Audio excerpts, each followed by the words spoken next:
Hello everyone, welcome to my talk on electrostatic dust removal from solar panels. My name is Sridhar Phanat and I am a grad student working with Professor Kripa Varanasi in the Varanasi Research Group at MIT. Photovoltaics have found tremendous growth in past couple of decades owing to global push for renewable energy. Since 2010, the global cumulative capacity of photovoltaics have increased more than tenfold. Apart from installation of new solar farms, there has also been significant ongoing research for increasing the operational efficiency of existing solar power systems. However, all such efforts are met with a bottleneck of dust accumulation on solar panels that blocks a significant portion of incident sunlight and thereby reduces the operational efficiency. This is a global problem because most of the big solar farms in the world are located in dry geographical regions such as deserts due to abundance of sunlight and cheap land. However, there is also significant wind and airborne dust particles in such regions that eventually accumulates on the solar panel surface and reducing the transmittance of light. Several on-field studies have shown that in the absence of cleaning or rain, the power output of solar panels can reduce by up to 30 percentage points in a span of 1 month. In terms of economics, for a moderate 150 megawatt power plant, a 1% drop in efficiency leads to about $200,000 loss in annual revenue. We have performed in-lab accelerated studies to simulate harsh soiling conditions, and we have shown that with dust accumulation, the power output of solar panel reduces nearly exponentially. Therefore, solar panels are cleaned very regularly and sometimes as often as several times a month. Since water is an expensive commodity in such dry geographical regions, it is transported from elsewhere and is demineralized to avoid formation of residue on the panels and is sprayed as a pressurized jet. This expensive technique of cleaning takes up about 10% of operation and maintenance cost. And moreover, it consumes about 7 million gallons of water per year for a 150 megawatt power plant. Globally, we estimate that nearly 30 billion gallons of water is being consumed for solar panel cleaning purposes. For smaller scale plants, they employ manual or robotic dry scrubbing techniques. However, in terms of dust removal, these are inefficient compared to water-based methods. And the contact-based scrubbing also introduces irreversible scratching damage on the solar panel surface that reduces the transmittance over time. Therefore, a solar panel cleaning technique that completely eliminates the consumption of water as well as contact scrubbing damage can be transformational for the solar power industry. Electrostatic cleaning offers the exciting alternative that can completely eliminate the consumption of water as well as contact scrubbing damage. The most popular electrostatic cleaning systems are called electrodynamic screens, where there are sets of small interdigitated electrodes installed on top of the solar panels. And when the electrodes are activated by application of external voltage, it sets up an electrostatic field to remove dust particles from the panel surface. However, since the electrodes are sized and spaced apart at about hundreds of microns, it requires expensive microfabrication facilities to fabricate these electrodynamic screens.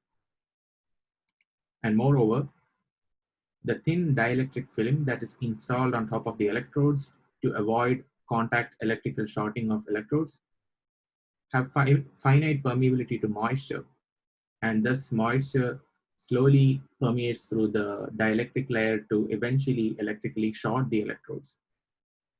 Therefore, most of the real-life applications of electrodynamic screen systems for cleaning solar panels are meant for smaller scale panels in extremely dry environments, such as solar panels on Mars rovers. Now, in this study, we come up with an approach based on contact charging or charging by induction to remove dust from solar panel surfaces. Our work was motivated by this experiment where we observed that Dust particles, when in contact with a metallic electrode, experience a Coulombic force of repulsion due to charging by contact. And in order to systematically design and develop an electrostatic cleaning system, we need to first estimate the voltage required to be applied, because voltage is the primary parameter under control. For that, we look at a single particle system where a dust particle is resting on a charged surface of electrode. There are primarily three forces acting on this particle, where electrostatic force tend to repel the particle vertically up from the surface, and force of adhesion and force of gravity tend to keep the particle on the surface. Here, force of adhesion is governed by van der Waals forces, which is fairly well determined by Hamaker's model. And force of gravity is also determined by knowing the density and size of the particle. However, since the electrical conductivity property of the dust particles are not very well characterized, the charge remains unknown, and hence the electrostatic force of repulsion need to be estimated experimentally. And therefore, first, to estimate the charge, we designed this experimental setup where we immerse the parallel plate electrodes in a silicon oil bath of 500 centistokes viscosity, and we observe the back and forth oscillatory motion of dust particles between the electrodes as we apply the voltage. Using a high-speed camera, we measure the terminal velocity of the particles in the oil bath, and using force balance equation that involves Stokes drag, we come up with an equation for charge on dust particles as a function of the particle size, terminal velocity, and applied field strength. We plot the experimentally estimated charge here against the applied field strength on the plot on the left-hand side, and we see that there is a linear relationship. And this is very much a characteristic of a conducting material. On the right-hand side plot, when we plot charge against the particle size, we observe that there is a quadratic relationship, meaning the charge carriers on dust particles are rearranging themselves on the surface of the dust particle instead of on the bulk volume of the particle, such that the tangential component of the electric field at the particle interface is negligible. Both of these are characteristics of a conducting material, and hence, in order to quantitatively compare the charge on dust particles against that of insulating Teflon material and conducting steel material, we perform similar particle oscillation experiments, and we estimate the charge and plot that here in this plot shown on the left-hand side. Here we non-dimensionalize the charge experimentally determined by the expression for charge on a conducting material. And we can see that the charge on both dust and steel particles scales as 1, meaning we can approximate the charge on dust particles by the expression for charge on a conducting material. Now, it's interesting to note that dust or mineral dust particles found in desert primarily comprise of insulating silica material. However, it has been shown that silica, being an excellent desiccant, absorbs moisture from the atmosphere and experience enhanced conductivity. And therefore, dust particles also behave like a conducting material. Now that we experimentally estimate the charge, we come back to the force balance, and we define a quantity called F net, which is a sum of electrostatic force and force of adhesion and gravity. We approximate the charge by the charge on a conductor, and we assume that the applied electric field strength is the maximum field strength that can be sustained in the air without breaking down the air, which is 1 million volt per meter. And when we plot the quantity F net against the particle size here as shown on the plot, we can see that we have an inverted bed-like curve. When the particle size is too large, the F net is less than 0, meaning gravitational force dominate and particle tend to remain on the surface. And when the particle size is too small, as shown here on the expanded inset, you can see that the F net is again less than 0, meaning the force of adhesion tend to keep the particle on the surface by dominating the force of electrostatic repulsion.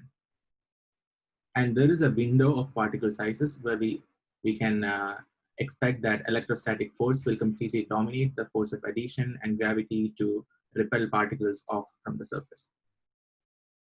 In order to experimentally determine the critical voltage condition for removing dust particles, we perform this experiment where we keep the bottom plate on a digital weighing scale. And as we increase the applied voltage, we take the measurement of the scale. On the right-hand side, here we plot the fraction of dust removed from the surface of the bottom plate against the applied voltage. We see that most of the particles get removed at a certain critical voltage, which we define as the dust removal voltage for a given configuration of electrodes. Now, it can be observed that the dust removal voltage is uniquely determined by the particle size. Now, we equate the electrostatic force against the force of gravity and van der Waals force at the critical particle removal condition. And we come up with a theoretical expression for the critical voltage required to be applied to remove particle of a given size.